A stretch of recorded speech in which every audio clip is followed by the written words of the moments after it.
Nananatiling normal ang level ng tubig sa Marikina River sa kabila ng maghapong pag-ulan. Yan ang ulat ni Isaiah Mirafuentes. Isaiah?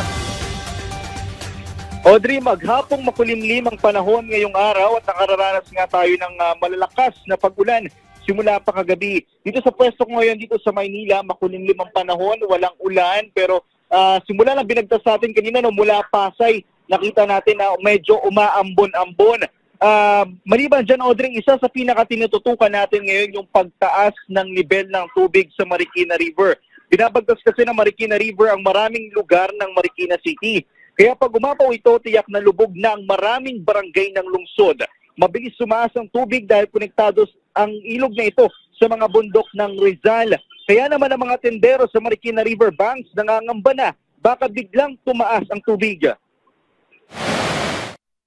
Since tinaasan to, mga 18. Dati kasi nung mababa pa to, 15 feet pa lang, umaalis na ako, andito na kagad ang tubig. Tinaasan na nila, hanggang doon, tinaasan na. Kaya ang pasok ng tubig dito, mga 17 or 18. Doon, hindi na ako pumupunta rito.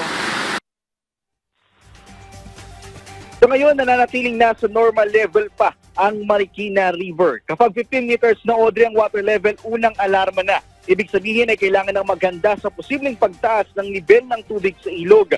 Pag umabot naman 16 meters ay pinapayuhan ng lumika sa mga residente. At kapag umabot na sa 18 meters ang level ng tubig sa Marikina River, kailangan ng enforced evacuation.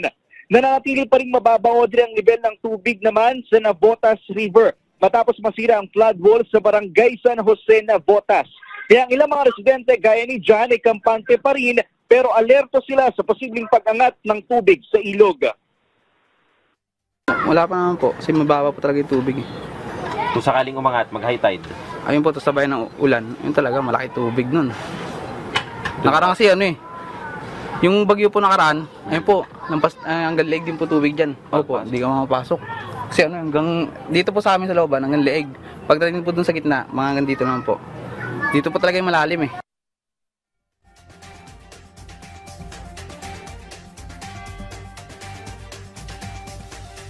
Natin kanina na may semento at nakapatong ng marine hollow blocks sa lugar. Ito na nga rin ang magsisilbing harang sa mga kabahayan, pati na sa ilog kung sakali nang umangat ang tubig o mag-high tide. Nagsuspinde na ng klase ang ilan sa mga lungsod sa Metro Manila at ilang mga lalawigan kanina.